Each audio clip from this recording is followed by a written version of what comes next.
how do you identify what is a good niche to go into? Yeah, I think early on, there's a few things you want to look for. Is just number one, demand. So how many people are searching for a product per month? If it's like 1,000, like if you're trying to sell like commercial floor scrubbing things, like probably going to be hard to scale that store. Where if you're selling something like massage chairs that have 100,000 people every month searching for them, it's a much bigger market.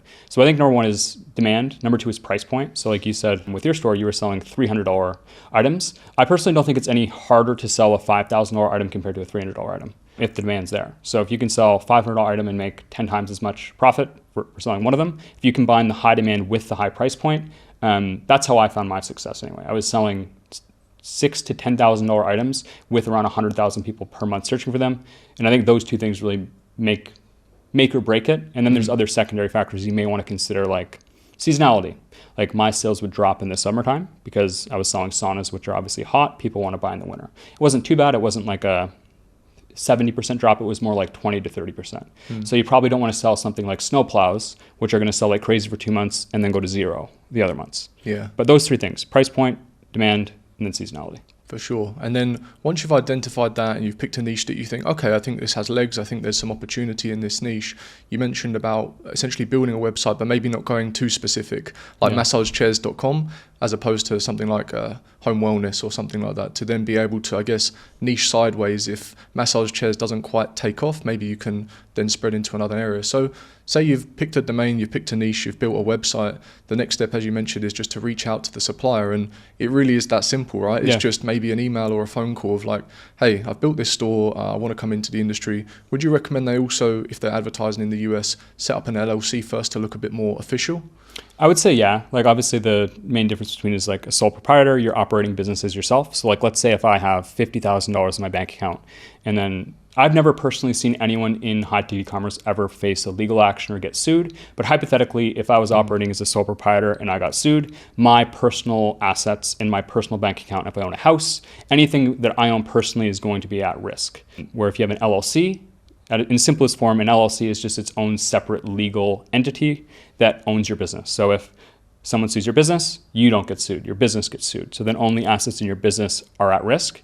You can operate as a sole proprietor. So a lot of people, when they're getting started, it costs around $300 to get set up with an LLC. So if they're just getting started and they're like 19 years old and they don't have any assets at all that they're even really worried about, then maybe that $300 is better put towards ads early on. And then once they start making sales, once they get up and going, then maybe they set up the LLC. So you can do both, but I think for most people, it makes sense to start with an LLC. But like anything, there's always exceptions. Yeah, for sure. So it really is that simple then. Doing the niche research, which would be things like demand, maybe Google Trends, checking out seasonality, building a website. And I assume you just pick maybe like not a standard Shopify theme, but find one that kind of fits the realms of your niche. It's kind of similar to what the competitors are doing. Building a store, creating an LLC if you have $300 available, reaching out to the suppliers, and then from that point just uploading the products, setting up the Google ad account and going away with it. Is that right? Yeah, like I think it really depends on the person's situation. So if someone's really low budget, like they don't have a lot of money to get started, then I would say just pick the free Shopify Dawn theme. Go look at like big lesson I've learned is whenever I'm trying anything new, you don't need to guess what works. Like if you're starting a massage chair store, like instead of guessing what does a great massage chair store look like, go find the best 5 massage chair stores that exist and then just build your website that looks like those. If you do that, you'll skip 10 steps of pain and frustration trying to figure everything out. Just model what already works. So you could use a free theme, model what already works. You could potentially set up as a sole proprietor if you really want to save money. And then, most people I recommend they start with Google Ads. But again, if someone doesn't have the budget, I'm not sure if you've ever done it, but we've had students do like B2B e-commerce. So for example, we had a guy selling fireplaces. So he would reach out to businesses that would use fireplaces like hotels, and he would essentially offer them just through email, hey, I have these fireplaces available, these are my offers, and then you can make sales that way without spending any money on ads. So hypothetically, you could spend no money to set up your LLC. You could spend no money on a Shopify theme. You could spend maybe $20 to $30 a month on Shopify and any apps and still be making these sales where you can profit over $1,000 per order. Obviously, that's going to be more work, more time intensive than running something like ads where it's largely automated once it gets going. But that's what I think is one of the best things about the business is there's really a way for anybody to make it work if the desire is there. Yeah, and I think one of the best things is the limited amount of risk. I mean, if you Yeah. really break it down, it's very low risk. Like you just said, free Shopify theme. As long as you know how to look into search demand and seasonality, which you can do using like free tools on Google anyway, there's no real investment or upfront investment other than maybe building an LLC and putting some money into ads, which you're going to need to do at some point to get some momentum going. Or there's always an option, like you said, to actually pick up the phone or start emailing and doing B2B, almost like cold outreach, I guess, but for Ecom. So if you really break it down as a business model, it's very low risk, high reward, apart from setting up an LLC and actually running the ads. But even when you do start running the ads, at least you're then acquiring data and learning. I think that's one of the most important things, is getting your feet wet, because that's also something that I think is not overlooked, but people don't take into consideration when getting into Ecom, is you're building, I think you actually referred to it as like a Swiss Army knife, right? Mm-hmm. You're building so many different skill sets in different areas, whether it be one, competitor research and understanding data and analytics and how the world works with regards to search demand and e-commerce. Building a Shopify store, which in itself is, in some senses, although it's easier now with themes and AI, but like a high-ticket skill in itself.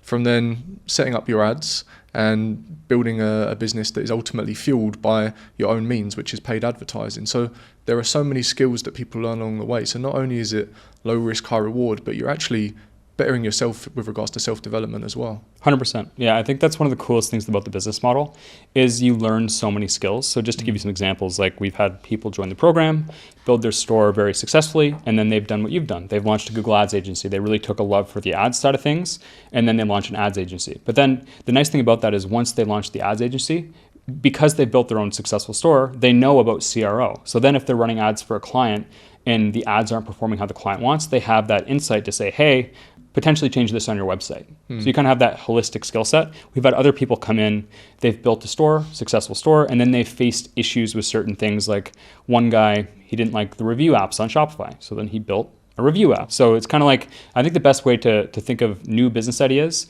is to start a business and then figure out which problems you have doing that business, and then create other businesses to plug the holes. That's kind of what I did with my software. Is when I got started with Hiddink e-commerce, the biggest pain point for people was finding suppliers, finding winning products, and doing outreach. So we built a tool that essentially just did all the research already, has all the research, has all the winning products, has the contacts for the suppliers all in just one database, which allows people to go through that much quicker than having to do all that manually. And that is Supplier HQ, right? Yeah, Supplier HQ. So essentially, as you've just explained it, people would maybe do the niche research, decide on what niche they're going to go into, but when it comes to identifying suppliers, they can then go to Supplier HQ, type in the name of their niche, and they're just going to get a drawdown of different brands who I assume already accept dropship. Yeah. And they can just reach out to. So both. So we have a list of products. So I think there's like 1,500 to 2,000 products that cost over $1,000 with the demand, seasonality, everything they would need to know about the product. So then if you pick a product like fireplaces, you can click in view suppliers, and then all the suppliers for that product type show with whether they enforce MAP, what the branded search demand is, what the average price point of their products is, as well as if you click in, you can see contact information pulled from Apollo of people you can reach out to at that brand. So it's just kind of simplifying that process there. Amazing. Yeah, that's a big help, because someone who's gone through that process themselves, the way I did it was probably quite old school, and it's actually like researching the websites of who your competitors would be, trying to identify whether or not they're dropshipping, as to whether or not they have a retail premise or a warehouse, and it's quite a labor intensive process.